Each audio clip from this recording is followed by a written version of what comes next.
Good morning. तर मी सत्पाल गोडसे, बऱ्यापैकी लोकांना माहितीच आहे. तर आपण पॉलिटिक्सचे लेक्चर घेणार आहे.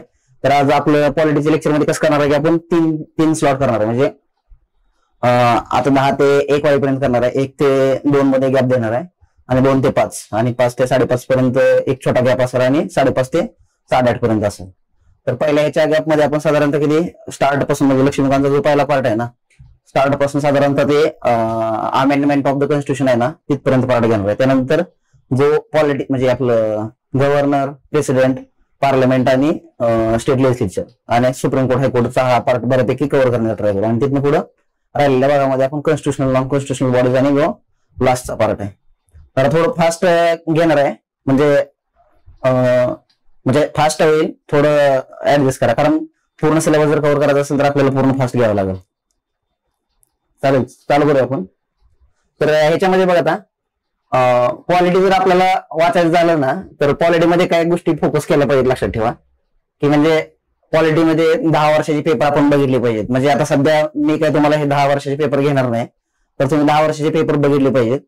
मी जे आपण टॉपिक जे आयडेंटिफाय केलेले आहेत ना, तर जे टॉपिक 10 वर्षाचे तुम्ही 10 वर्षाचे पेपर जर बघितले, तर 10 वर्षाचे पेपर बघितल्यानंतर तुम्हाला लक्षात येईल की साधारणतः ह्याचे किती क्वेश्चन असतात पॉलिटी आपल्याला ह्याच्यामध्ये एमपीएससी मध्ये 15 असतात, बरोबर का? मग 15 क्वेश्चन जर असे तुम्ही प्रत्येक वर्षी जर साधारणतः बघितले 10 वर्षाचे, तर तुम्हाला एक पॅटर्न सापडून जाईल की ह्या टॉपिकवर असे फिक्स क्वेश्चन येतात. मग त्यानुसार आपण काय करायचे की टॉपिक आयडेंटिफाय करायचे की हा टॉपिक महत्वाचा, हा टॉपिक महत्वाचा, हा टॉपिक महत्वाचा आहे. तर हे तुम्ही स्वतः जाऊन इंडिव्हिज्युअली करा. मी केलेलं आहे अनालिसिस, तुम्हाला मी ह्याच्यामध्ये दाखवतोच ह्याच्यामध्ये, पण स्वतः जाऊन जर जास्त केलं तर तुम्हाला जास्त लक्षात येऊन जाईल. आणि परत ते टॉपिक जर आयडेंटिफाय केले, तर त्या टॉपिक मध्ये बघायचं की समजा आता कॉन्स्टिट्यूशन मेकिंगचा जो टॉपिक असेल, तर त्यामध्ये बघायचं की त्या टॉपिक मध्ये किती डिटेल मध्ये जातात. म्हणजे एक छोट्या गोष्टी विचारतात का, कसे विचारतात, किंवा नंबर ऑफ क्वेश्चन किती विचारतात, 1 विचारतात का, 2 विचारतात का, 3 विचारतात. त्यानुसार त्या टॉपिकला किती डेप्थ मध्ये करायचं किंवा ऍड करायचं ते तुम्हाला समजून जाईल. आणि ह्याच्यामध्ये कसं आहे की 10 वर्षाचे क्वेश्चन केल्यानंतर नाही तुम्हाला जास्त, जर तुम्हाला रिसेंट मधलं जर ट्रेंड पकडायचा असेल तर साधारणतः लास्टचे 4-5 वर्षाचे क्वेश्चन जरा व्यवस्थित बघून घ्यायचे. म्हणजे तुम्हाला जर व्यवस्थित ट्रेंड बघायचा असेल तर मग 4-5 वर्षाचे पेपर व्यवस्थित बघायचे. त्यानंतर टॉपिक आयडेंटिफाय केले, त्यानुसार मग आपण काय करायचं की टॉपिक व्यवस्थित, ते जे टॉपिक आयडेंटिफाय केले ते व्यवस्थित डिटेलमध्ये करायचे. ते जर केलं तर साधारणतः 15 क्वेश्चन जर तुम्ही अनालिसिस बघितलं ना, तर 15 क्वेश्चन मध्ये साधारणतः 7 ते 8 क्वेश्चन तुम्हाला म्हणजे फॅक्च्युअल पूर्ण असतात, म्हणजे वन लाईनर टाइप असतात क्वेश्चन. आणि म्हणजे यामध्ये फॅक्च्युअल गोष्टी माहिती पाहिजे तुम्हाला. आणि 7 ते 8 क्वेश्चन असे असतात की त्याच्यामध्ये तुम्हाला की 4 लाईन 5 लाईन, म्हणजे 3 लाईन 4 लाईन मध्ये येतात तुम्हाला, म्हणजे थोडं अनालिटिकल येतात. तर त्यासाठी तुम्हाला ते 4-5 लाईनचे जे येतात त्यामध्ये तुम्हाला कन्सेप्च्युअल क्लॅरिटी लागते. आणि 7 ते 8 जे क्वेश्चन येतात जे वन लाईनर आहेत, त्याला तुम्हाला फॅक्च्युअल गोष्टी माहितीच पाहिजेत, म्हणजे रट्टा पाहिजे. जसं की आर्टिकल आहेत त्यामध्ये, किंवा कुठल्या डेट विचारतात, किंवा कमिटीचे मेंबर विचारतात.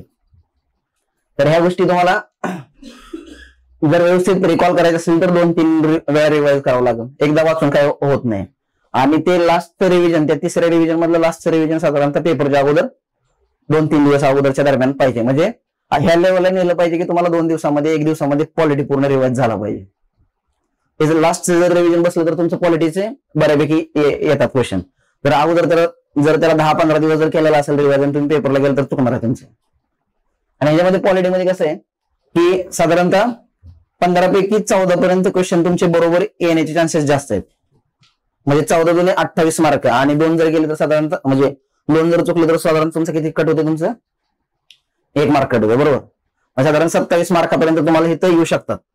आणि तेच जर तुम्ही जर का नाही त्याच्याकडे निग्लेक्ट केलं तर 10 पर्यंत आले तुमचे, 10 × 2 = 20 झाले. म्हणजे किती झाले तुमचे मार्क, म्हणजे 5 चुकले, 5 × 4 = 20, म्हणजे किती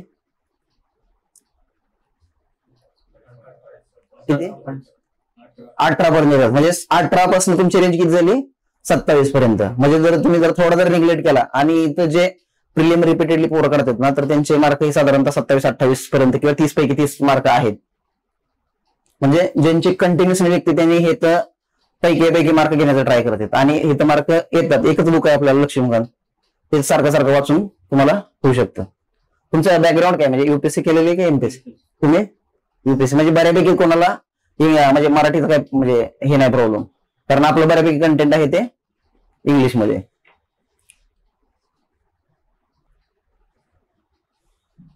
म्हणजे याच्यामध्ये पण तुम्ही जर बघितलं ना तर याच्यामध्ये पण तुम्हाला ह्या 14 म्हणजे 15 प्रश्न असतात ना, त्यातले साधारणतः 6 ते 7 क्वेश्चन तुम्हाला एकदम इझी असतात, की नॉर्मल जरी तयारी करून गेलं तरी येणार आहेत. पण तुम्हाला 7 ते 8च्या जर वर जायचं असेल ना तर तुम्हाला एनर्जी लागणार आहे. म्हणजे तिथनं पुढचे 7 ते 8 जरा अभ्यास केल्यानंतर येऊ शकतात. आणि त्यासाठी मग फॅक्च्युअल डाटा पाहिजेत आणि तुम्हाला कंटेंटवर चांगलं भर द्यायचं. तर ह्याच्यामध्ये नंतर तुम्हाला काय करायचंय की जास्त फोकस पॉलिटी करताना, म्हणजे आता युपीएससी करणारे सगळे, मी पण युपीएससी केलेले आहे, तर आपण काय करतो जनरली की आपण म्हणतो की एमपीएससी फॅक्च्युअल डाटा विचारतात, आपण फॅक्च्युअल डाटा करत नाही. तर काय करायचे की आर्टिकल तुमचे पाठ पाहिजे, आपण आर्टिकल पाठ करत नाही.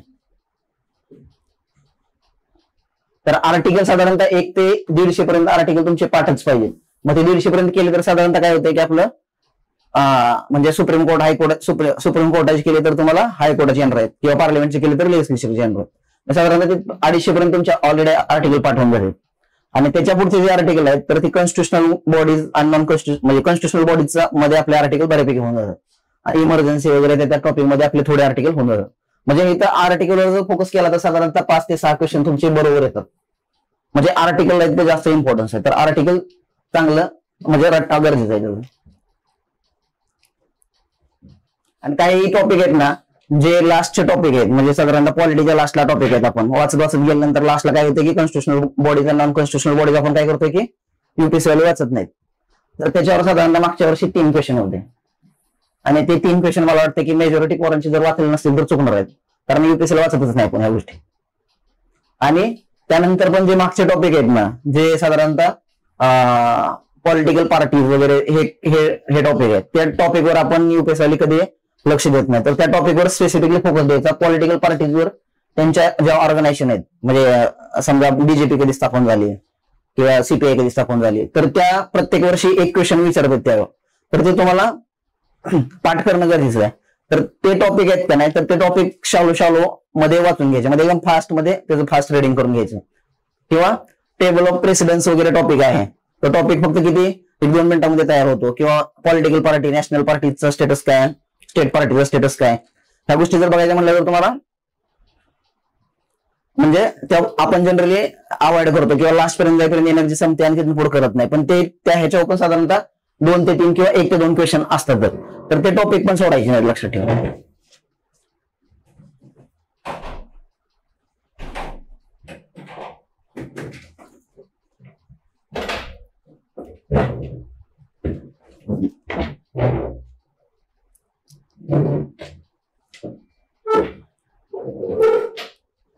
चालेल, करूया.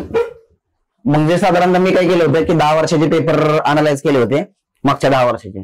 तर ते 10 वर्षाच्या पेपरवरून हे टॉपिक आयडेंटिफाय केलेत आणि त्याच्या पुढे हे केलेले की त्याच्यामध्ये किती क्वेश्चन, नंबर ऑफ क्वेश्चन विचारलेले आहेत. मग त्याच्यावरून आपल्याला हे लक्षात येते की तो टॉपिक किती महत्वाचा आहे, म्हणजे त्याला किती इम्पॉर्टन्स द्यायचा आहे.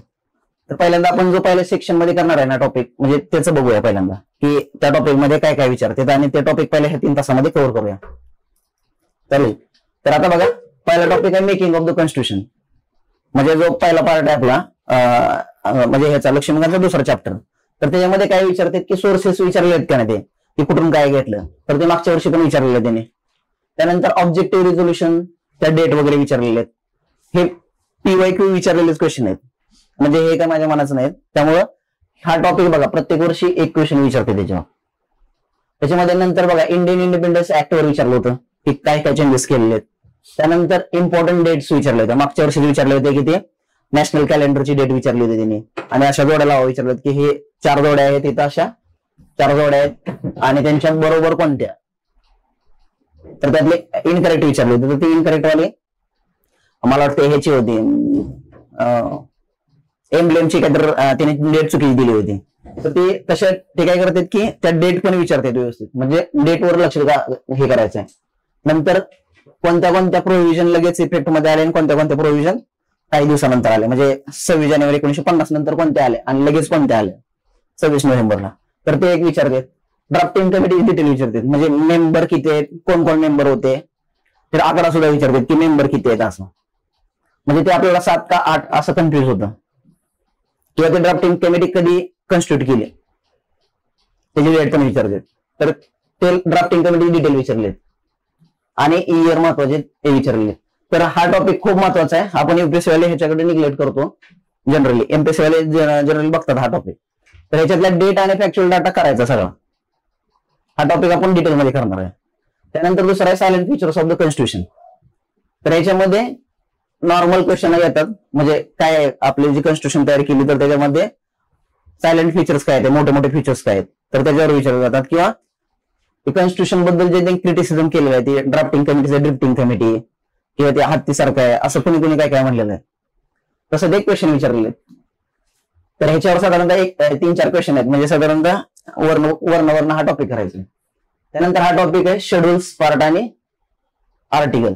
म्हणजे जे शेड्यूल्स आहेत त्याचं शेड्यूल माहित पाहिजे की स्टार्टला आपल्या वेळेस म्हणजे 1935चा ऍक्ट होता, नंतर आपण जे कॉन्स्टिट्यूशन तयार केली आणि आता किती आहेत, म्हणजे त्यावेळेस किती होते, स्वातंत्र्य झाल्यानंतर किती आणि त्यानंतर किती, आणि कधी कधी ऍड झाले आणि त्यांचे नंबर माहित पाहिजे तुम्हाला.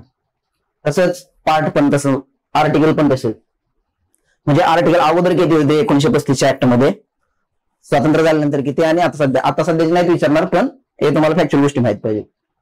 नंतर पार्टचे नेम, अमेंडमेंट त्यांनी विचारलं की पार्ट 5 जर अमेंडमेंट करायचं असेल तर हे साधारणतः मागे 1-2 वर्षापूर्वी विचारलं होतं की पार्ट 5 जर अमेंडमेंट करायचं असेल तर काय प्रोसिजर असा. नंतर अलाउन्सचं शेड्यूल काय, म्हणजे जे अलाउन्सेस असतात आपल्याला पेन्शन वगैरे काय काय देतो आपण ते, तर त्याचं शेड्यूल काय असं डायरेक्ट विचारलं होतं. त्यानंतर विचारलं होतं की सेकंड शेड्यूल मध्ये काय काय इन्क्लूड करता येतं, म्हणजे कोण कोण आहेत ह्याच्यामध्ये, सेकंड शेड्यूल मध्ये कोण कोण आहेत, म्हणजे कोणाकोणाचे अलाउन्सेस, कोणाकोणाचे काय काय दिलेलं आहे. तसंच ते थर्ड शेड्यूलचं पण विचारू शकतात. पुढे त्यांनी एक विचारला चौथा टॉपिक प्रेम्बल म्हणजे काय, की प्रेम्बलचं त्यांनी विचारलेलं आहे की ते हे राज्यसेवेचं घेतलेलं आहे, तर त्यांनी म्हणजे हे आपण अनालिसिस ते राज्यसेवेचं आहे. तर मी बाकीचं अनालिसिस पण वाचलेलं आहे. कोणत्या, म्हणजे जर कंबाईनला वगैरे बाकीच्या गोष्टीला विचारतात ते पण वाचलेलं. तर त्याच्यामध्ये प्रेम्बल मध्ये काय विचारतात की प्रेम्बलची जी म्हणजे कन्सेप्ट आहे ती कुठून घेतला आपण, प्रेम्बल पहिल्यांदा हे केली का आपण, पहिल्यांदा होती का लास्टला आहे आपल्याला इनॅक्ट करताना, किंवा प्रेम्बल मध्ये जे मोठे मोठे हे आहेत म्हणजे सोशलिस्ट म्हणजे जे कीवर्ड आहेत तर ते कीवर्ड कुठून घेतले, त्याचे कन्सेप्ट काय आहे त्या, किंवा त्या अमेंड करता येते का. आणि ते इंडियन सेक्युलरिझम, आता मागच्या वर्षी मला हे विचारलं होतं इंडियन सेक्युलरिझमचं, त्यांनी विचारलं होतं की इंडियन सेक्युलरिझमचं बद्दल विचारलं होतं, खाली 4 स्टेटमेंट दिले, तर ह्यातलं इंडियन सेक्युलरिझम कोणतं आहे विचारलं होतं. तर असे कोणते पण क्वेश्चन ह्याच्यामध्ये प्रेम्बल मध्ये विचारतात. नंतर युनियन अँड इट्स टेरिटरी, तर ह्याच्यामध्ये आर्टिकल विचारलेले आहेत, म्हणजे 4 आर्टिकल आहेत, तर ते 4 आर्टिकल बद्दल माहिती विचारलेली आहे. तर त्यामध्ये जे अमेंडमेंट केली जाते तर ती अमेंडमेंट आहे का नाही ते पण विचारतात. किंवा जे स्टेट फॉर्मेशन आहे, स्टार्टला किती होते आपले स्टेट, 14 होते, तर बरोबर, तर ते आतापर्यंत एवढे स्टेट झाले म्हणजे किती 28 स्टेट झाले किंवा युटी झाले, तर ते कसे कसे झाले. मागच्या वर्षी विचारलं होतं काय त्यांनी की ते 10th कॉन्स्टिट्युशनल अमेंडमेंट विचारली होती आणि 12th कॉन्स्टिट्युशनल अमेंडमेंट विचारली होती, म्हणजे युटी कशा फॉर्मेशन झाल्या. तर असे क्वेश्चन त्यामध्ये विचारले, म्हणजे ते ऑर्डर माहित पाहिजे तुम्हाला. त्याने ऑर्डर पण भरपूर वेळा विचारलेले की हरियाणा कधी झाला असं ऑर्डर पण विचारलेले. त्यानंतर सिटिझनशिपचा बघितलं असेल तुम्ही तर सिटिझनशिप प्रत्येक वर्षी क्वेश्चन आहे, म्हणजे मागे 4-5 वर्ष जर बघितलं तर प्रत्येक वर्षी तेव्हा क्वेश्चन आहे. आणि तो क्वेश्चन कसा आहे की जास्त डीप मध्ये नाहीये, खूप वरवर आहे क्वेश्चन. म्हणजे अक्वायर कशी करता येते, टर्मिनेट कशी करता येते, नॅचरलायझेशन करण्यासाठी तुमच्याकडे कोणते कोणते क्रायटेरिया तुम्हाला म्हणजे काय काय बघितलं जातं हे केलं जातं त्याच्यामध्ये. आणि सिटीजन आहे म्हणजे सिटीजनला कोणते कोणते राईट आहेत आणि नॉन सिटीजनला म्हणजे नॉन सिटीजन म्हणजे एलियनला कोणते कोणते आपण राईट देत नाही, म्हणजे जे राईट आहेत ते फंडामेंटल राईट ते पण विचारले. त्यानंतर फंडामेंटल राईट बद्दल म्हणजे आहेत क्वेश्चन पण एकदम ओव्हर क्वेश्चन आहेत. काही आर्टिकल आहेत ते जरा थोडे डीप मध्ये जातात, म्हणजे साधारणतः त्यांनी विचारलं होतं डीप आर्टिकल कोणते, 29 मधलं 29-2 आर्टिकल विचारलं होतं, म्हणजे हे एक आर्टिकल विचारलं होतं. त्यानंतर 23 आणि 24 मध्ये विचारलं होतं की त्यांनी राईट अगेन्स्ट एक्सप्लॉटेशन, म्हणजे हे आर्टिकल दिल त्या खाली 4 प्रोव्हिजन दिल त्या आणि ह्याच्यातलं राईट अगेन्स्ट एक्सप्लॉटेशन कोणतं आर्टिकल आहे याचं डायरेक्ट त्यातली वर्डिंग विचारलं होतं. नंतर आर्टिकल 20 मला वाटतं मागच्या वर्षी विचारलं होतं की ते हे आहेत 2 आहेत, तर त्याच्या त्या प्रोव्हिजन विचारले होते की कसं कसं काय काय आहे त्यामध्ये. नंतर आरटी बद्दल विचारलं होतं आणि 32 कॉन्स्टिट्युशनल रेमेडीज बद्दल विचारलं होतं, रीट आहेत ना, तर त्यांची काय काय रीट म्हणजे कोणाला इश्यू करता येते, सुप्रीम कोर्टाची रीट आणि हायकोर्टाची रीट, असं पण त्यांनी विचारलेलं. किंवा जे रीट आहेत त्या रीट बद्दल माहिती देतात, रीटचे नाव देतात आणि दुसऱ्या साईडला रीट बद्दल माहिती देतात, तर ते जोड्या लावामध्ये किंवा इनकरेक्ट हे विचारतात. फंडामेंटल राईट मध्ये रिसेंट अमेंडमेंट जर विचारतात, म्हणजे साधारणतः आता ईडब्ल्यूएसचं जर हे केलं होतं, तर त्यांनी विचारलं होतं की किती कॉन्स्टिट्यूशन मध्ये किती आर्टिकल मध्ये त्यांनी चेंजेस केलेले, तर ते हे रिसेंट अमेंडमेंट विचारतात. किंवा जर साधारणतः 15 मधले जे आर्टिकल आहेत ना, 15 मधले 6 टाकलेले आहे आपण, किंवा 16 मधले 6 टाकलेले आहे, तर ते हे जे 15 आणि 16 आर्टिकल आहेत ना, तर ते 1 2 3 4 5 6 पर्यंत ते कुठलंही पण कसं पण विचारतात. म्हणजे हे डिटेलमध्ये करायची गरज आहे तुम्हाला. म्हणजे 15 मध्ये 1 मध्ये काय, 2 मध्ये काय, 3 मध्ये काय, 4 मध्ये काय, 5 मध्ये काय, 6 मध्ये काय, असं हे डिटेलमध्ये विचारते. हे झालं फंडामेंटल राईटचं. आणि त्याने मागच्या वर्षी फंडामेंटल राईटवर मला वाटतं 23 ला का 22 ला विचारलं होतं की कोऑपरेटिव्ह सोसायटीचं फंडामेंटल राईट मध्ये किती काय प्रोव्हिजन आहे. मग त्यांनी दिली होती काय, 19C मध्ये दिली होती, 19B मध्ये दिली होती. लक्षात येते, म्हणजे त्यांनी त्यामध्ये चुकवलं होतं की 19B मध्ये का C मध्ये कशामध्ये ते, त्याच्यामध्ये त्यांनी चुकवलेलं.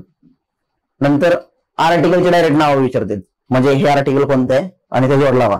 म्हणजे साधारणतः 14 ते हे आहेत का नाही, 18 आहेत ना, तर त्याच्यामधले आर्टिकल विचारतात आणि हे विचारतात ते राईट टू इक्वेलिटी यामधलं कोणतं आहे, किंवा राईट टू इक्वेलिटी यातलं कोणतं नाही, किंवा राईट अगेन्स्ट एक्सप्लॉयटेशन विचारले होते, तर यातलं कोणती प्रोव्हिजन राईट अगेन्स्ट एक्सप्लॉयटेशनची नाहीये.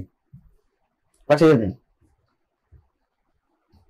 नंतर डीपीएसपी मध्ये काय केलेलं आहे, डीपीएसपी मध्ये डीपीएसपी ला कुणी काय म्हणलं, म्हणजे डीपीएसपी काय आहे बाबा, म्हणजे ते ब्लँक चेक आहे किंवा असंच आहे, म्हणजे जे जे लोकांनी त्याला नाव ठेवलं किंवा चांगलं म्हणलंय, त्याचं नॉवेल फीचर कोणी म्हणलं, त्याला आंबेडकरांनी म्हणलं, बरोबर. तर ते विचारतात की कुणी काय काय म्हणलं त्याला. नंतर डीपीएसपी मध्ये जे अमेंडमेंट केले, त्या टाइम टू टाइम अमेंडमेंट केल्या, कुठले 42 44 जे काय केले म्हणजे पुढे केलेलं, बरोबर, 97 आणि 2002 86, तर त्या अमेंडमेंटनं कोणत्या कोणत्या ऍड केल्या आणि कधी केल्या ते विचारतात. नंतर एकदा विचारलं होतं की त्यांनी सोशलिस्टिक म्हणजे जे कॅटेगरायझेशन आहे ना, सोशलिस्टिक प्रिन्सिपल, गांधीयन प्रिन्सिपल, हे लय भरपूर वेळा विचारलेलं नाही, एकदा दोनदा विचारलेलं नाही. तसं कॉन्स्टिट्यूशन काही तसं हे केलेलं नाही, सिग्रेट केलेलं नाही की सोशलिस्टिक वगैरे असं, पण त्याने विचारलेलं. आर्टिकल 46 डायरेक्ट विचारलेलं त्याने की राईट अगेन्स्ट म्हणजे SC ST चे आहेत त्यांच्या अगेन्स्ट एक्सप्लॉयटेशन होऊ न देणे हे कोणत्या आर्टिकल मध्ये येते, तर ते आर्टिकल 46 मध्ये विचारले. नंतर त्यांनी विचारलं होतं की इन्स्ट्रुमेंट ऑफ इन्स्ट्रक्शन सारखं आपल्या कॉन्स्टिट्यूशन मध्ये काय आहे, म्हणजे जे 1935 ऍक्ट मध्ये इन्स्ट्रुमेंट ऑफ इन्स्ट्रक्शन जे गव्हर्नरला किंवा गव्हर्नर जनरलला जे ब्रिटिश सरकारने हे केलेलं होतं, त्याच्यासारखं आपल्या कॉन्स्टिट्यूशन मध्ये काय आहे, तर ते डीपीएसपी आहे. तर हे डीपीएसपीचा असे एवढे क्वेश्चन विचारले, म्हणजे महत्वाचं आहे. नंतर फंडामेंटल ड्युटीज बद्दल काय विचारलेलं आहे की कोणत्या कोणत्या ड्युटीज आहेत, म्हणजे ABCDEFGHIJK पर्यंत तुम्हाला माहित पाहिजे की A मध्ये काय, B मध्ये काय, C मध्ये काय, कळलं, लक्षात आलं. आणि त्यामध्ये चुकवताना ते काय करतात की जे डीपीएसपी मध्ये आणि डीपीएसपी मध्ये जे आहेत का नाही, जे हेरिटेज बद्दल आहे किंवा त्यामध्ये कन्फ्युज करतात की ते डीपीएसपी आहे की फंडामेंटल ड्युटीज आहे. नंतर हे किंवा त्यांनी म्हणलं होतं की ते कोणती म्हणजे फंडामेंटल ड्युटीज ऍड कोणत्या याने केल्या, किंवा कोणती ड्युटी सजेस्ट केली होती आणि कोणती ड्युटी त्यांनी घेतली नाही ह्याच्यामध्ये. आता राईट टू वोट वगैरे त्यांनी विचारलं होतं की ते आहे का नाही ह्याच्यामध्ये, ड्युटी टाकलेलं आहे का नाही, आणि हे कुठून कुठून कोणत्या कंट्रीकडे हे प्रोव्हिजन घेतलेलं आहे फंडामेंटल ड्युटीज. नंतर फेडरलिझम पार्लमेंटरी म्हणजे एक आपल्या कॉन्स्टिट्यूशनचं जे हे आहे की नाही आपलं, म्हणजे आपलं गव्हर्नमेंट कसं आहे, फेडरल आहे का पार्लमेंटरी गव्हर्नमेंट आहे, तर त्याच्याबद्दलच्या प्रोव्हिजन आहेत त्या विचारलेले आहेत, पण ते जास्त क्वेश्चन नाहीत, म्हणजे ते वर करून घ्यायचे आपल्याला. म्हणजे आता एवढं टॉपिक आपण पहिल्या सेक्शन मध्ये घेणार आहे. म्हणजे हे जर बघितलं तर तुम्ही तर सगळे टॉपिक महत्वाचे आहेत, प्रत्येक वर्षी एक एक क्वेश्चन विचारते त्याच्यावर. तर हे टॉपिक पहिल्यांदा आपण कव्हर करूया 3 तासाच्या ह्याच्यामध्ये, त्यानंतर मग पुढच्या ज्यावेळेस चालू करेल त्यावेळेस पुढच्या ह्याचं हे करू, चालेल. म्हणजे लेक्चर व्यवस्थित म्हणजे हे होतंय ना, म्हणजे जास्त फास्ट होत नाही ना, हा म्हणजे फास्टच पाहिजे, कारण दिवसभरामध्ये भरपूर टॉपिक कव्हर करायचे. म्हणजे असं नवीन शिकण्यासाठी आपण एक्सपेक्ट करत नाही की हा क्लास त्याच्यासाठी आहे, म्हणजे फास्ट रिव्हिजन साठीच हा क्लास आहे.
याच्यामध्ये कोण पूर्ण म्हणजे एमपीएससी केलेलं आहे का, म्हणजे सगळेच युपीएससी केलेले आहेत का एमपीएससी केलेलं कोण आहे? म्हणजे थोडं इंग्लिशला थोडं म्हणजे जिथे जिथे प्रॉब्लेम आहे तिथे सांगत राहा, कारण बऱ्यापैकी कंटेंट इंग्लिशमध्ये, मराठीमध्ये जिथे जिथे गरजेचं आहे ते सांगेन मी. तर आपण हा बघितला तर टॉपिक बघितला तर की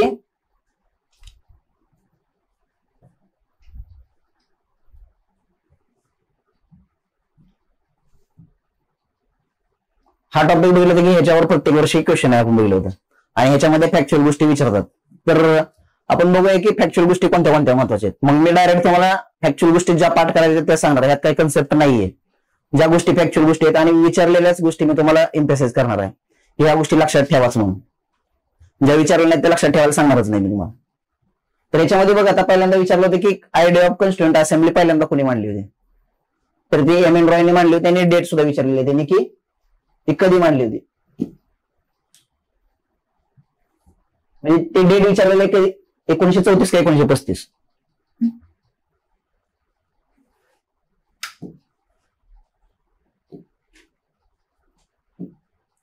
तर त्यांनी 1935 पण त्यांनी बरोबर दिलं होतं मार्क्स. एकदा क्वेश्चन विचारला तर त्यांनी असं दिलं होतं की आयडिया ऑफ कॉन्स्टिट्युएंट असेंब्ली 1935 ला हे केलेलं आहे.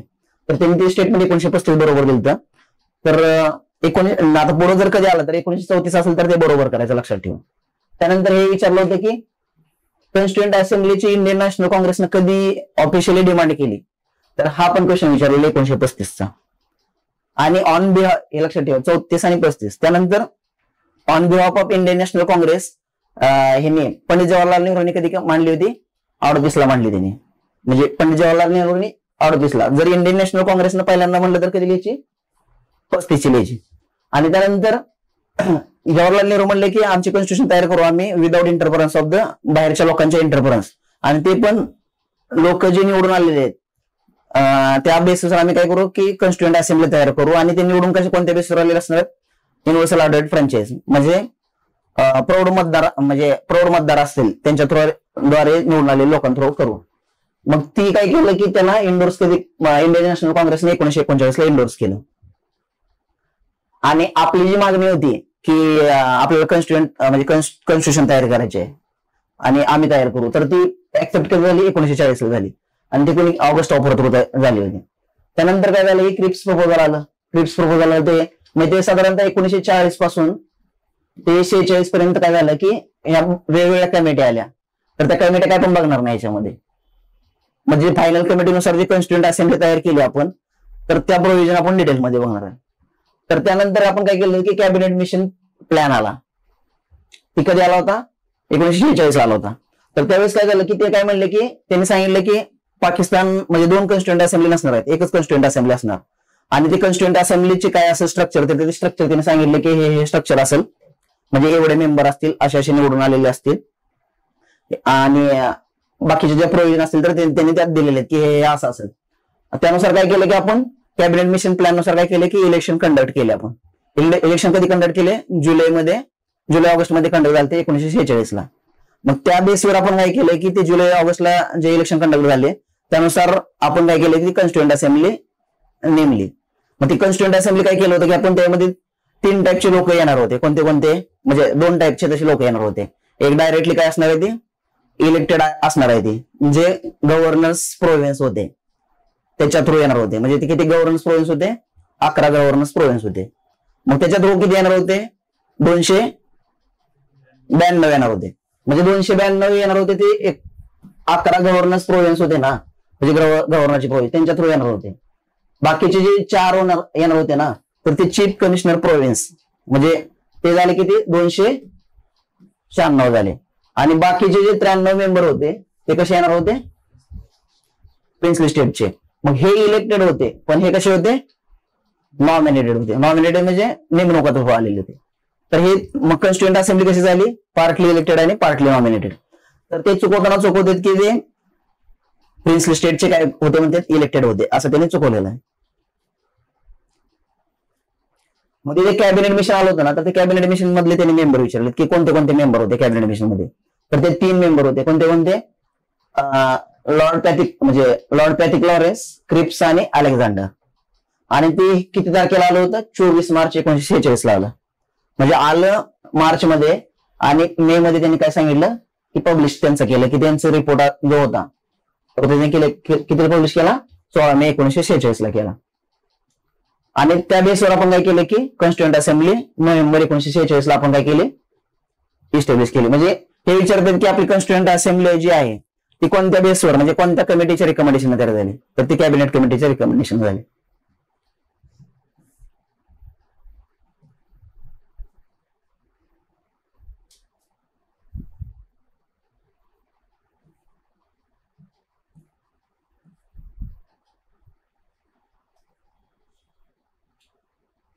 तर ते बघितलं आपण की जे फीचर्स होते त्यामध्ये काय सांगितलं तुम्ही टोटल कॉन्स्टिट्युएंट असेंब्ली स्ट्रेंथ किती असेल 389 असेल.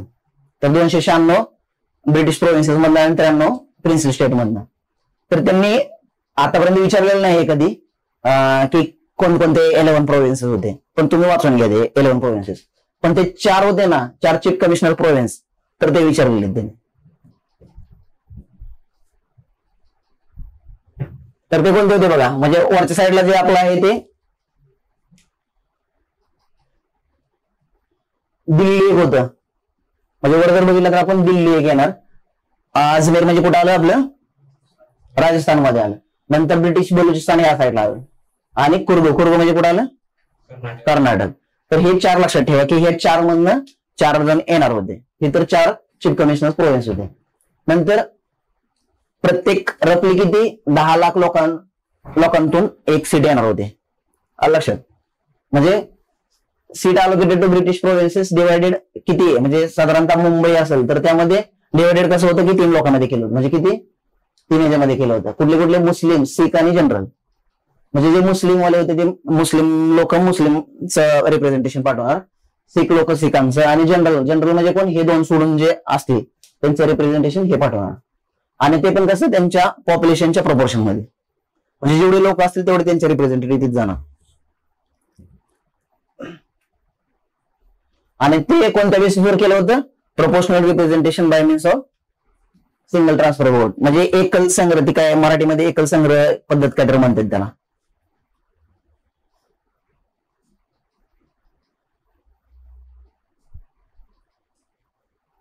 पण ते जे 93 सीट आपण सांगितलं होतं ना की प्रिन्सिपल स्टेट मधून भरून येतील म्हणून तर ते काय केलं की त्यांनी नॉमिनेटच केले नाहीत म्हणून ते भरले पण नाहीत. म्हणजे ते सांगितलं होतं की 93 सीट यांच्याकडून येतील पण त्यांनी भरले नाहीत त्यामुळं तसेच वॅकंट राहिले.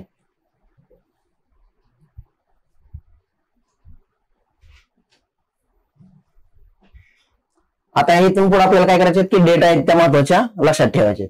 तर साधारणतः याच्यामध्ये 9 तारखेला काय केलं की 9 तारखेला पहिली म्हणजे working of the constituent assembly म्हणजे संविधान सभेचे कार्य आपल्याला बघायचं आहे की संविधान सभेने काय काय कोणत्या गोष्टी केल्या म्हणजे कोणत्या तारखेला काय काय करत गेले किंवा कोणत्या कमिटी स्थापन केल्या मेंबर कोणते होते चेअरमन कोण होते. तर हे आपण बघूया. तर 9 तारखेला काय झालं होतं की 9 तारखेला 9 डिसेंबर 1946 ही लक्षात ठेवा 9 डिसेंबर आहे 9 नोव्हेंबर नाहीये. आपण काही वेळेस कन्फ्युज होऊ शकतो. 9 डिसेंबर 1946 ला काय केलं होतं की पहिलं सेशन भरलं होतं पहिल्या स्टार्टला. तर त्याच्यामध्ये काय केलं की सच्चिदानंद सिन्हा जो ओल्डेस्ट मेंबर होता म्हणजे त्यावेळेस पहिल्यांदा भरलं होतं त्यावेळेस कोण असं चेअरमन नव्हतं किंवा हेड कोण नव्हतं किंवा प्रेसिडेंट कोण नव्हतं. तर प्रेसिडेंट नव्हतं तर ते काय केलं की ओल्डेस्ट मेंबरला आपण काय केलं की टेम्पररी चेअरमन केलं आणि ती कुठली प्रॅक्टिस आहे ते फ्रेंच प्रॅक्टिसनुसार केलं. आणि त्याच सेशन मध्ये काय केलं की फ्रँक अँथनी होते त्यांना काय केलं की व्हाईस प्रेसिडेंट म्हणून अपॉइंट केलं. नंतर पहिली मीटिंगची तारीख विचारलेली आहे किती होती 9 तारखेला चालू झाली 23 डिसेंबर पर्यंत चालू म्हणजे 9 डिसेंबर ते 23 डिसेंबर 1946 पर्यंत होते. त्यानंतर काय झालं की जे हे कसे होते टेम्पररी चेअरमन होते म्हणून काय केलं आपण परमनंट करायचे होते. परमनंट किती तारखेला केले 11 डिसेंबर 1946 ला. आणि कोण होते राजेंद्र प्रसाद ते फर्स्ट इलेक्टेड चेअरमन लक्षात ठेवा. त्यानंतर काय केलं की 13 तारखेला म्हणजे 13 तारखेला काय केलं की नेहरूने काय केलं की ऑब्जेक्टिव्ह रेझोल्युशन मांडलं बरोबर. मग त्या ऑब्जेक्टिव्ह रेझोल्युशन पास कधी झालं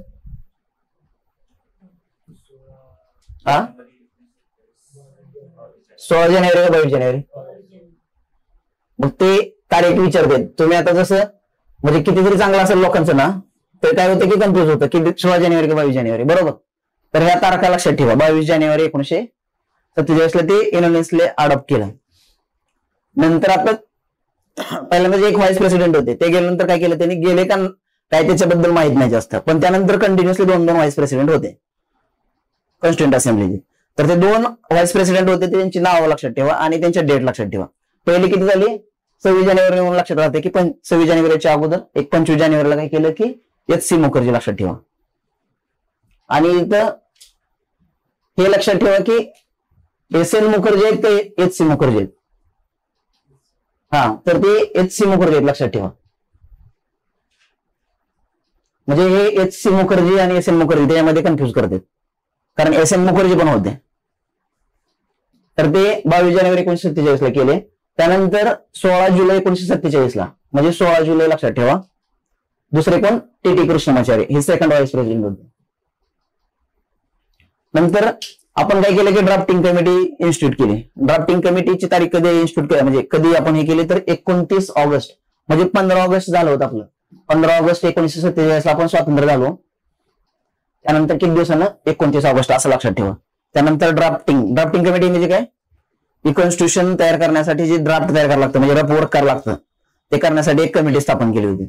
तर त्या कमिटीचे मेंबर किती होते, 7 का 6 का 8 किती होते, म्हणजे हे लक्षात येत नाही ना. तर 7 मेंबर होते लक्षात ठेवा. म्हणजे ते डायरेक्ट विचारतात 7 मेंबर होते का 8 मेंबर होते. म्हणजे इथं तुम्हाला काही नॉलेज नाही, म्हणजे काय म्हणते कन्सेप्ट नाही लागत, पाठ लागतं लक्षात ठेवा. तर 7 मेंबर होते. तर चेअरमन कोण होते, बरोबर, तर ते आंबेडकर चेअरमन होते त्यांचे. ही कॉन्स्टिट्युएंट असेंब्लीची तयारी केली होती, तीच पहिली काय होती, फर्स्ट डोमिनियन पार्लिमेंट पण होती. त्यानंतर नॉर्मल वर्क काय करण्यासाठी, नॉर्मल वर्क करण्यासाठी कोण होते, म्हणजे कॉन्स्टिट्युएंट असेंब्ली वर्क करण्यासाठी राजेंद्र प्रसाद होते. तेच वर्क म्हणजे लेजिस्लेशन, नॉर्मल कायदे करण्याचं काम कोणी केलं, मावळणकर. पण त्यांना कधी अपॉइंट केलं, 17 नोव्हेंबर 1947. हे डेट लक्षात ठेवा. आणि ह्या डेट सगळ्या लक्ष्मीकांत आहेत, आपण वाचताना वाचत नाही, लक्षात ठेवा. नंतर प्रोव्हिजनल पार्लमेंट म्हणजे तात्पुरती संसद, हे कुठून कुठपर्यंत होते, 26 जानेवारी 1950 पासून 17 एप्रिल 1952 पर्यंत. तर ही डेट विचारली होती बघा मागच्या वर्षी की इलेक्शन कधी झाले किंवा इलेक्शनचे हे कधीपर्यंत होतं. तर ते इलिमिनेट करण्यासाठी ह्या डेट पण कामाला येतात. हे टेंटेटिव्ह आपल्याला अंदाज लावता येतो. तर किती, 26 जानेवारी 1950 पासून 17 एप्रिल 1952 पर्यंत. तुम्हाला ह्या चॅप्टर मध्ये असं वाटेल की पूर्ण डेट आणि त्याच्या गोष्टी करून घेते, पण ह्या पाठच पाहिजे, लक्षात ठेवा.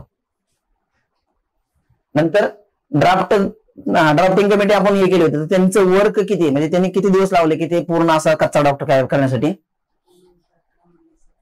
किती कॉन्स्टिट्यूशन झालं, ड्राफ्ट तयार करण्यासाठी किती लावले, ड्राफ्टिंग कमिटी केली होती आपण, बरोबर, जे 7 जणांची. तर त्यांचं वर्क किती दिवस चाललं, 141 दिवस चाललं होतं. आणि ते ड्राफ्ट तयार केला, म्हणजे साधारणतः त्या 7 मेंबरनी काय केलं की कच्चा ड्राफ्ट केला की अशी कॉन्स्टिट्यूशन असणार आहे, बरोबर. मग त्यानंतर त्यांनी काय केलं की ते ड्राफ्ट त्या कॉन्स्टिट्युएंट असेंब्लीने कन्सिडर केला, सगळ्या लोकांनी कन्सिडर केला. तर तो किती दिवस कन्सिडर केला, तर तो 114 दिवस केला होता. म्हणजे ड्राफ्ट तयार करण्यासाठी 141 दिवस लागले आणि त्याच्यावर चर्चा करण्यासाठी 114 दिवस लागले. आणि एक्सपेंडिचर 64 लाख, हे काही विचारणार नाहीत, पण लक्षात ठेवा. आणि टोटल किती सेशन झाले, 11 सेशन झाले ते, बरोबर. हे 11 आकडा पण विचारतात. नंतर मग त्यामध्ये तुम्ही सांगितले की ते सेशनचा टोटल कालावधी किती होता, 2 वर्ष 11 मंथ आणि 18 दिवस. फायनल सेशन कधी झालं, 24 जानेवारी 1950 ला. नंतर पहिले जनरल इलेक्शनची तारीख लक्षात ठेवा, ही साधारणतः ना सप्टेंबर का काय तर अशी आहे, ते तारीख आपण एकदा बघून घ्या. सप्टेंबर 1951 ते साधारणतः फेब्रुवारी का मार्च पर्यंत आहे. तर ते टेंटेटिव्ह तारीख लक्षात ठेवा की 51-52 मध्ये पहिलं इलेक्शन झालं, असं म्हणजे 2 वर्षांमध्ये झालं. तर तुम्हाला अंदाज लावता येते की ती पहिली पार्लमेंट म्हणजे जे इलेक्टेड पार्लमेंट कधी कॉन्स्टिट्यूट झाली, तर ती 52 मार्च एप्रिलच्या दरम्यान झाली. तर मागच्या वर्षी ते प्रश्न होतं ना, डेट विचारले तर ते तसे सुटत होते प्रश्न. मग ते लास्ट पहिलं सेशन बघितलं आपण किती तारखेपासून किती तारखेपर्यंत, 9 ते आणि हे किती होतं, 14 ते 26 नोव्हेंबर 1949 पर्यंत हे होतं. पण त्यातलं लास्टच्या दिवसाचं हे केलं कधी, 26 जानेवारी 1950 ला, 24 जानेवारी 1950 ला आपण हे केलं होतं.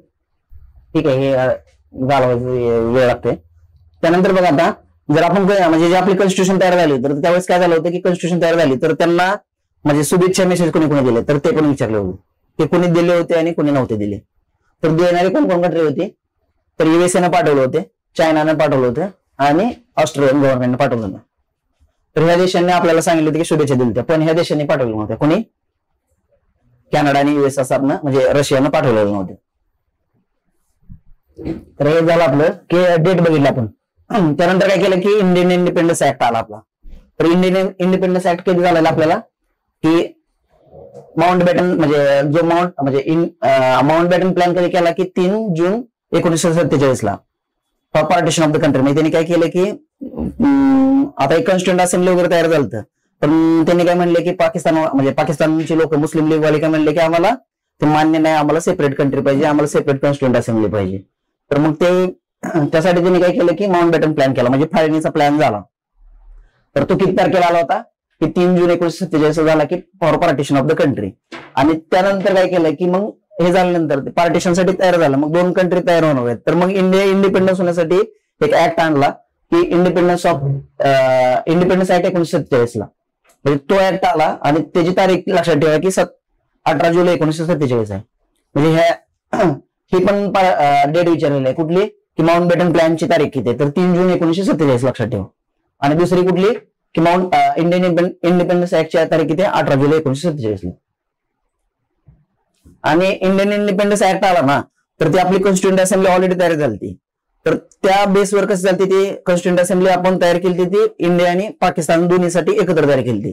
तर ह्या इंडियन इंडिपेंडन्स ऍक्टने काय केलं आपण की त्याच्यामध्ये 3 चेंजेस केले. कारण पाकिस्तानचे मेंबर पाकिस्तानमध्ये गेले, त्यांचे जे प्रिन्सली स्टेट होते ते प्रिन्सली स्टेटमध्ये त्यांचे निघून गेले.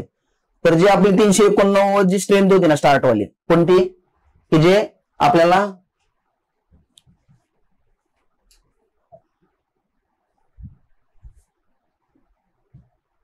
म्हणजे त्यांनी काय केले 3 चेंजेस केले त्याच्यामध्ये. पहिले काय झालं की जे 389 ची स्ट्रेंथ होती ना टोटल ती झाली की काय झाली 299 झाली. 299 कशी झाली ती बघणार आहे आपण. म्हणजे 296 मेंबर आपण जे मगाशी बघितले होते की 292 प्लस जे 4 जण होते म्हणजे असे 296 मेंबर काय केले ते आपण 11 गव्हर्नर्स प्रोव्हिन्सेस म्हणून आले. तर त्याची 296 वरनं किती आले कारण ती ब्रिटिश मध्ये पण गेले ना काय प्रोव्हिन्स म्हणजे ह्यांच्यामध्ये पाकिस्तानमध्ये पण गेले ना काय प्रोव्हिन्स. तर ती झाली 229. तर ही पण लक्षात ठेवा 229 त्याची 296 वरनं 229 झाली. त्यानंतर जे 93 मेंबर होते जे प्रिन्सली स्टेट मधून येणार होते तर ते किती झाले 70 झाले.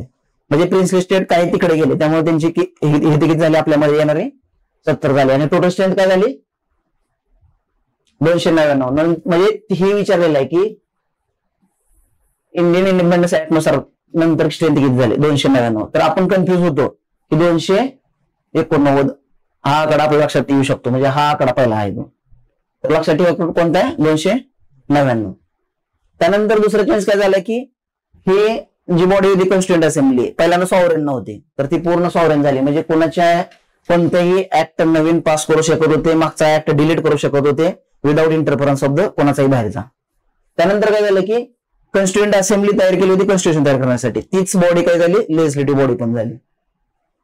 आणि 2 वेळा मिटवायची म्हणजे साधा कॉन्स्टिट्यूंट असेंब्ली जर काम करायचं असेल तर राजेंद्र प्रसाद आणि नॉर्मल ह्याचं जर काम करायचं असेल तर ऍक्टचं काम करायचं असेल तर जी व्ही मावळणकर. आणि ती तारीख किती होत बघितली आपण जी व्ही मावळणकर कधी किती 1947 हा ठीक आहे. आणि ड्राफ्टिंग कमिटी कधी इन्स्टिट्यूट केली होती 29 ऑगस्ट 47. मी सांगितलं होतं 15 ऑगस्ट नंतर काही दिवसानंतर 13 दिवसानंतर बरोबर. तर 47 लक्षात ठेवा. नंतर ह्या कॉन्स्टिट्यूंट असेंब्लीनं अजून काय फंक्शन तयार केले म्हणजे कॉन्स्टिट्यूशन तयार केले करायची कामं तर केलीच पण अजून काय काम केली कॉमनवेल्थची मेंबरशिप होती ती रॅटिफाय केली. ती कधी केली मे 1949 ला.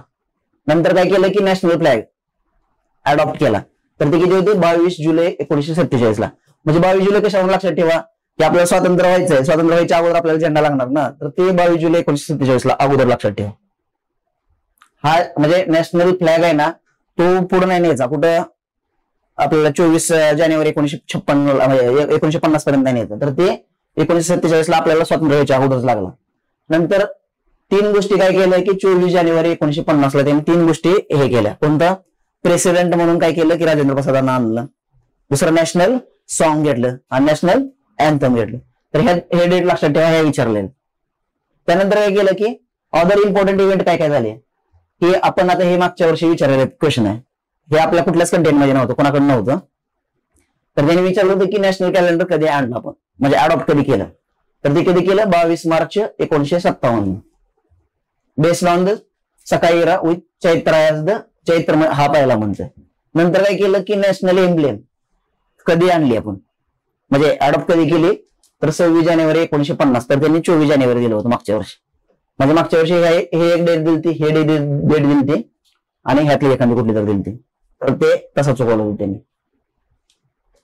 आता मला सांगा, कॉन्स्टिट्युएंट असेंब्लीच्या टोटल कमिटी किती स्थापन केल्या? म्हणजे कॉन्स्टिट्युएंट असेंब्लीनं कॉन्स्टिट्यूशन तयार करण्यासाठी किती? 22 का 24? 22 कमिटी स्थापन केल्या. त्यातल्या मेजर कमिटी किती होत्या? 8. आणि बाकीच्या किती राहिल्या? 14 कमिट्या मायनर कमिटी होत्या. त्यातली मेजर कमिटीमध्ये साधारणतः म्हणजे मेजर कमिटीज काय करायचं आपल्याला की प्रत्येकाचे काय करायचे? चेअरमन करायचे. आणि ड्राफ्टिंग कमिटीचे आपल्याला सगळे मेंबर डिटेलमध्ये करायचे.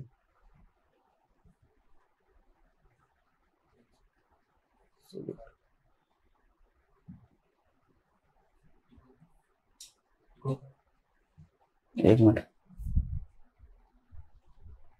आता हे 8 मेजर कमिटी होत्या.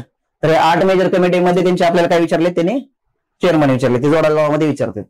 तर युनियन पॉवर कमिटी म्हणजे युनियनला जी पॉवर होती ती कोणाकडे होते? जवाहरलाल नेहरू होते, ते 3 कमिटीचे हेड होते. युनियन पॉवर कमिटीचे एक हेड होते, युनियन पॉवर कमिटीचे. नंतर स्टेट कमिटी, स्टेट्स कमिटी लक्षात ठेवा. स्टेट्स नाव आलं की जवाहरलाल नेहरू आहेत. प्रोव्हिन्सेस नाव आलं की कोण येणार? हा. नंतर युनियन कॉन्स्टिट्यूशन कमिटी, म्हणजे युनियनचे जे कॉन्स्टिट्यूशन तयार करायचे त्याबद्दल एक कमिटी होती, ती जवाहरलाल नेहरू होते. पटेल कोणाचे होते बघितलं आपण? प्रोव्हिन्शियल वाले. ड्राफ्टिंग कमिटीचे बघितले आपण, कोण होते? बरोबर, आंबेडकर होते. नंतर advisory committee on fundamental right, minorities and tribal and excluded areas, कोण होते? सरदार पटेल. ह्या मोठ्या ह्याचे होते. पण फंडामेंटल राईट कमिटीचे कोण होते? जे.बी. कृपलानी होते. नंतर हे लक्षात ठेवा, फंडामेंटल राईट सब कमिटी, ह्या सब कमिटी आहेत, ही मेजर कमिटी आहे. मायनॉरिटीचे कोण होते? एच.सी. मुखर्जी होते. एस.एम. मुखर्जी नाही, लक्षात ठेवायचं. पण नंतर north east frontier tribal area and Assam excluded and partially excluded area sub committee Gopinath Bardoloi. Bardoloi नाव तिकडूनच वाटतं, लक्षात ठेवा. त्यामुळे ते आहेत. आणि excluded and partially excluded areas म्हणजे हे आसामसाठी होते, हे आसाम सोडून. तर ह्यामध्ये कोण होते? ठक्कर, लक्षात ठेवा. नंतर ही एक कमिटी केली होती, ह्याचं चेअरमनची काही गरज नाही, विचारलेली नाहीत. North west frontier tribal area sub committee, जे पाकिस्तानमध्ये होत होते, त्यांच्यासाठी पण केली होती. तर ती नंतर काढून टाकली. नंतर रूल्स ऑफ प्रोसिजर, म्हणजे रूल तयार कोण करणार? जर हाऊसमध्ये असेल तर रूल तयार कोण करणार? राजेंद्र प्रसाद करणार. स्टेअरिंग कमिटी, म्हणजे स्टेअरिंग पण त्यांच्या हातात असणार ना, मग ते राजेंद्र प्रसाद, असं लक्षात ठेवा. म्हणजे राजेंद्र प्रसाद या 2 कमिटीज होते. जवाहरलाल नेहरू 3चे होते, बाकीचे खाली हे आहेत. त्यानंतर लक्षात ठेवा,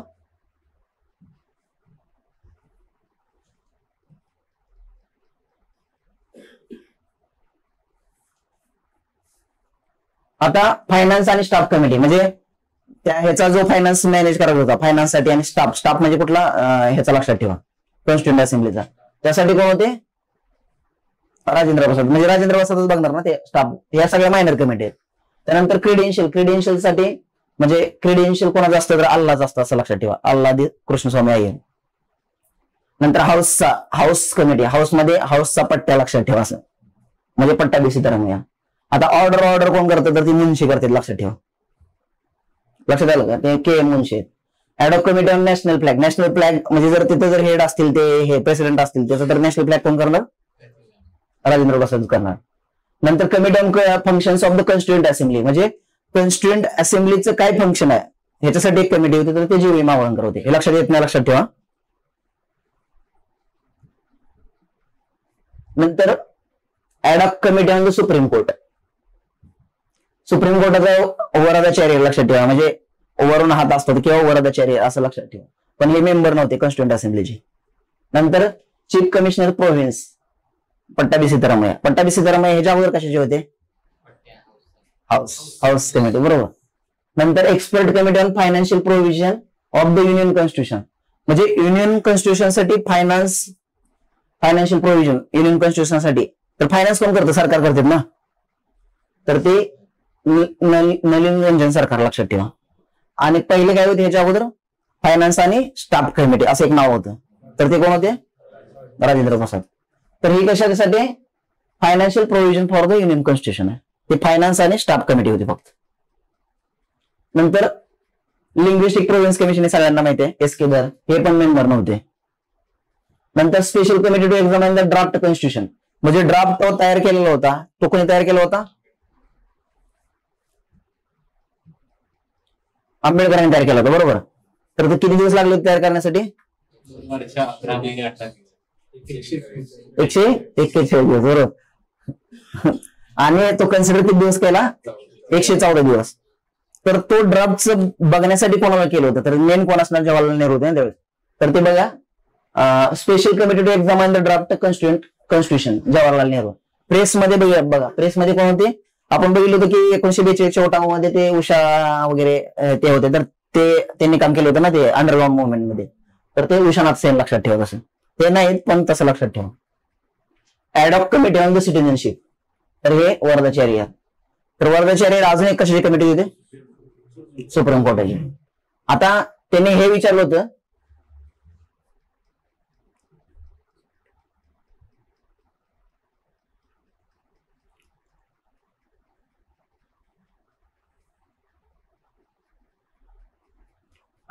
की खाली म्हणजे असे स्टेटमेंट दिलं होतं, त्याच्यामध्ये विचारलं होतं की कॉन्स्टिट्युएंट असेंब्लीचे म्हणजे नॉन काँग्रेस पार्टीचे कोण कोण आहेत? बरोबर आहे ना अलाइनमेंट का वाकड झाली आहे ना? तर नॉन काँग्रेस पार्टीचे मेंबर कोण कोण आहेत विचारलं होतं त्यांनी. म्हणजे हे लोक होते ते काँग्रेस पार्टीचे मेंबर, म्हणजे काँग्रेसमधले नव्हते. कोण कोण? सरदार हुकुम सिंग, के.टी. शाह आणि महावीर त्यागी. हे क्वेश्चन मध्ये तसे भरपूर मेंबर होते की काँग्रेसचे मेंबर नव्हते पण कॉन्स्टिट्युएंट असेंब्लीमध्ये होते.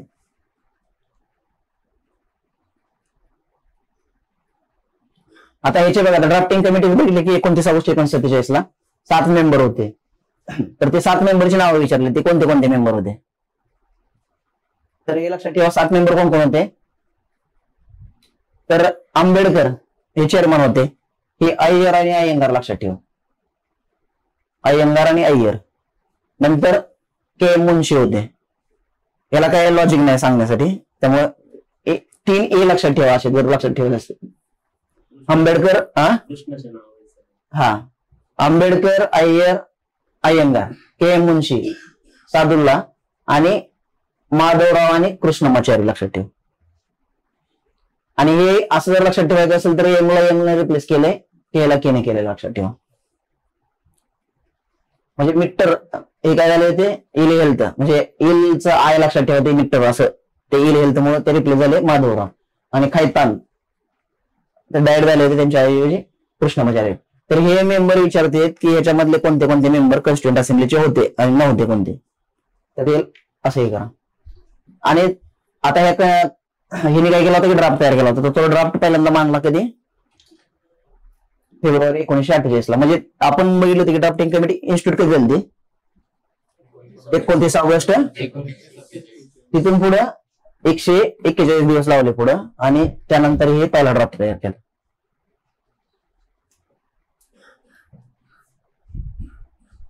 सेकंड ड्राफ्ट बघा आता कधी झाला?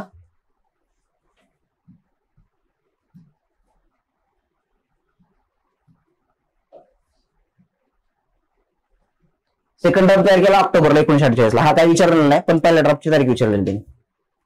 नंतर आता हिने विचारलेलं आहे की कॉन्स्टिट्यूशन अडॉप्ट कधी केली, इनॅक्ट कधी केली, आणि म्हणजे स्टार्ट कधी झाली, म्हणजे कळलं का तुम्हाला? इन्सेप्शन काय तर ते वर्ड वापरते. हा तर हे बघा, आता ज्यावेळेस 26 नोव्हेंबर 1949 झाली होती ना, तर त्याला नाव काय येते? इनॅक्टेड, अडॉप्ट असे नाव येतात. आणि स्टार्ट कधी झाली तर 26 जानेवारी 1950 पासून त्या प्रोव्हिजन आपल्याला चालू झाले. आपण जी प्रेमबल घेतली होती तर प्रेमबल इनॅक्ट कधी केली आपण? सगळ्यात शेवटला केली होती. आणि ज्यावेळेस का नाही 26 नोव्हेंबरला आपण बघितलं की 1949 तर त्यावेळेस आर्टिकल किती होते टोटल? 395 आर्टिकल होते. शेड्यूल किती होते? 8 शेड्यूल. पार्ट किती होते? म्हणजे हे बघा आता असं एक चार्ट पुढे दिलेला आहे मी, तर त्यामध्ये विचारताना काय केलेलं 1935च्या ऍक्टनं हे किती होते? आर्टिकल किती होते? शेड्यूल किती होते आणि पार्ट किती होते असं विचारतात. आणि 1949 ला किती आणि आता किती म्हणजे टुडे किती? तर हे आर्टिकल ह्याच्या वेळेस किती होते? त्याला 1 2 3 लक्षात म्हणजे 3 2 1 असं लक्षात ठेवा. ह्याच्या वेळेस बघितलं आपण किती होते? 395 आणि आता साधारण 470च्या आसपास काहीतरी आहेत. शेड्यूल किती होते ह्याच्या वेळेस? 1935च्या नुसार. ह्याच्या वेळेस किती होते? 1949 8 होते बरोबर. आणि आता किती आहेत? 12 आहेत. तर ह्याच्या वेळेस 10 होते लक्षात ठेवा. नंतर ह्याच्या वेळेस पार्ट किती होते स्टार्टला? 1935च्या ह्याच्यानुसार म्हणजे 1935चा ऍक्ट होता ना त्यानुसार किती होते? 14 होते. आणि ह्याच्यानंतर किती आले? 22 आणि 25. ते खाली चार्ट दिलेले आहेत ते एकदा बघू पुढं.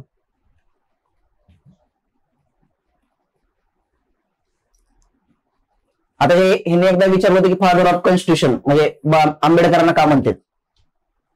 तर ते ड्राफ्टिंग कमिटीचे हे चेअरमन होते म्हणून त्यांना ते असं उत्तर दिलेलं होतं त्यांनी. म्हणजे एकदा प्रश्न विचारलेला आहे तर ते why doctor Babasaheb Ambedkar called father of the constitution असं विचारलं. आणि आंबेडकर कोणत्या कोणत्या कमिटीचे मेंबर होते हे पण विचारलेलं त्यांनी. तर ते लक्षात ठेवा की फंडामेंटल राईट कमिटी जे होते, ऍडवायझरी कमिटी म्हणजे ऍडवाइज करण्यासाठी असणार आहेत लक्षात ठेवा, आणि मायनॉरिटी मध्ये पण असणार आहेत, आणि फंडामेंटल राईट कमिटी. आता आपण काय केलं होतं की 2015ला म्हणजे कॉन्स्टिट्यूशन आपण कधी केलं म्हणजे हे 26 नोव्हेंबर हा तारीख आपण काय केलं होतं की संविधान दिवस म्हणून केलेला आहे. तर ते कधी केलेलं आहे लक्षात ठेवा? 19 नोव्हेंबर 2015ला. तरी 15 लक्षात ठेवा. 15 ज्यावेळेस कॉन्स्टिट्यूशन आपण हे केले 26 नोव्हेंबर 1949 ला अडॉप्ट इनॅक्ट केली तर सगळ्या प्रोव्हिजन त्याच दिवशी लागू झाल्या का? मग किती प्रोव्हिजन लागू त्याच वेळेस झाल्या होत्या आणि काही प्रोव्हिजन नंतर झाल्या होत्या. तर ते त्याच वेळेस लागू झालेल्या प्रोव्हिजनचं त्यांनी विचारलेलं की कोणत्या कोणत्या प्रोव्हिजन झाले म्हणजे 1949 ला लागू झाले होते. तर त्याच्यामध्ये ते इन लिस्ट विचारतात की ह्या प्रोव्हिजन होत्या त्या 1949 लाच लागू झाल्या.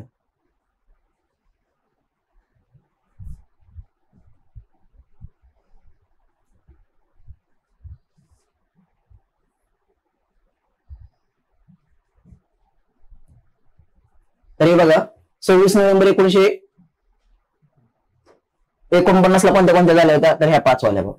म्हणजे सिटीजनशिप वाला लगेच चालू झालं म्हणजे 49 ला ज्यावेळेस अडॉप्ट केली त्याच वेळेस. इलेक्शनचे प्रोव्हिजन म्हणजे इलेक्शन कंडक्ट करण्यासाठी इलेक्शन वाला केलं होतं. प्रोव्हिजनल पार्लमेंट 60 वाली प्रोव्हिजन ती त्यावेळेस आणली होती. नंतर टेम्पररी अँड ट्रान्झिशनल प्रोव्हिजन आहेत त्या आणि शॉर्ट टायटल वाल्या. तर त्यांनी विचारताना विचारतात की ह्याच्यातल्या कोणत्या कोणत्या प्रोव्हिजन म्हणजे खाली हे पण देतात त्याच्यामध्ये फंडामेंटल राईट डीपीएसपी असं ऍड करतात. तर तिथं कन्फ्युज नाही व्हायचं. तर ह्या सोडून बाकीच्या कोणत्याच नव्हत्या लक्षात ठेवा. नंतर हे बघितलं आपण की डेट ऑफ कमेन्समेंट कोणती? 26 जानेवारी. ही कमेन्समेंटची डेट 26 जानेवारी आहे. अडॉप्ट इनॅक्टची डेट कधीची आहे? 26 नोव्हेंबरची.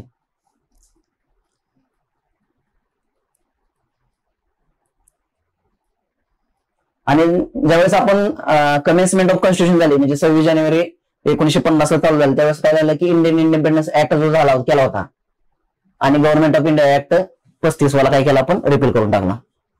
नंतर abolition of privy council jurisdiction act काय झाला राहिला म्हणजे कंटिन्यू केला आपण. आता हे कॉन्स्टिट्यूशन तयार करण्यासाठी काय केलं होतं आपण की म्हणजे अशीच कॉन्स्टिट्यूशन करण्यासाठी काय केलं होतं की त्यांनी काँग्रेसने एक स्वतःची एक कमिटी स्थापन केली होती. म्हणजे मेन कमिटी म्हणजे कॉन्स्टिट्यूंट असेंब्ली इस्टॅब्लिश व्हायच्या अगोदर त्यांनी स्वतः काय केलं होतं कॉन्स्टिट्यूंट असेंब्लीचे इलेक्शन कधी चालू झाले होते आपले 46 ला जुलैमध्ये बरोबर. जुलै ते त्या दरम्यान कॉन्स्टिट्यूंट असेंब्लीचे इलेक्शन झाले आणि आपण काय केलं डिसेंबरमध्ये ते कॉन्स्टिट्यूट केलं.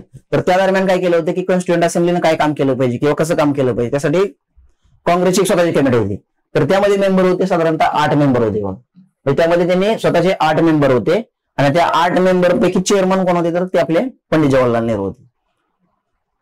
कॉन्स्टिट्युएंट असेंब्ली म्हणजे ह्याचे ड्राफ्टिंग कमिटीचे मेंबर किती बघितले आपण 7 आणि ह्या एक्सपर्ट कमिटी ऑफ द काँग्रेसचे किती होते 8 होते आणि त्याचे जवाहरलाल नेहरू चेअरमन होते. बाकीचे हे मेंबर आहेत एकदा बघून घेते लक्ष्मीकांत मध्ये पण आहेत ते विचारलेले नाहीत पण चेअरमन विचारलेले लक्षात ठेवा. त्यानंतर हे एक विचारलेलं त्यांनी की कृष्ण कृपलानी होतं ना co-opted member as member and convener of the committee त्या 8 जणांशी केले होते ना तर त्याचं हे कृष्ण कृपलानीला केलेलं होतं. त्यांची पहिली मिटिंग झाली होती एक दिल्लीला आणि दुसरी झाली होती बॉम्बेला. त्या डेट नका लक्षात ठेवू फक्त पीएस लक्षात ठेव. आणि नंतर त्यांनी काय विचारलं होतं एकदा एक असा एक क्वेश्चन विचारलं होतं की ते कॉन्स्टिट्युएंट असेंब्लीचे मेंबर आहेत म्हणजे हे मेंबर आहेत त्यांचे कुठून निवडून आलते म्हणजे जे इलेक्शन झाले ना तर ते कुठल्या कुठल्या विभागातून आलते म्हणजे नेहरू कुठून आले होते आंबेडकर कुठून आले होते किंवा सरदार पटेल कोणत्या एरियातून आले होते.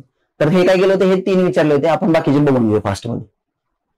म्हणजे बघा के मुन्शी आणि वल्लभभाई पटेल कुठून आलते बॉम्बे. हे वल्लभभाई पटेल तर माहिती आहे आपल्या बॉम्बे आणि गुजरात एकत्र होतं त्यामुळे वल्लभभाई पटेल हेतच होते आणि के एम मुन्शी पण होते. नंतर फिरोज गांधी कुठून आलते युनायटेड प्रोव्हिन्स आणि राजेंद्र प्रसाद बिहारचे होते माहिती आहे आपल्याला.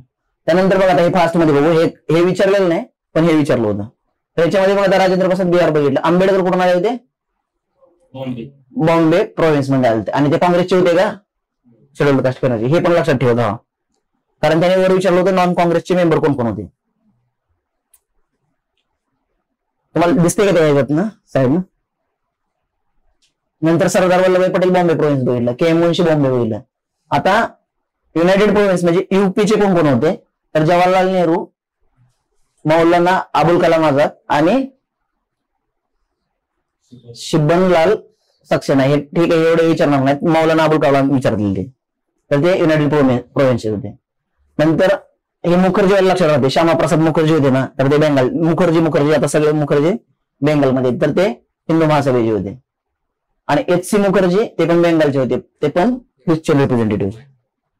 सोमनाथ लहरी बेंगालचे होते म्हणजे बेंगालचे हे 3 लक्षात ठेवा कोणते लहरी मुखर्जी बाकीच काय लक्षात ठेवू नका. राजकुमारी अमृतापूर माहिती होती आपल्याला कुठून आले ते सेंट्रल प्रोव्हिन्स बेरर म्हणजे एमपी वगैरे चौपाराट आहे तिथून.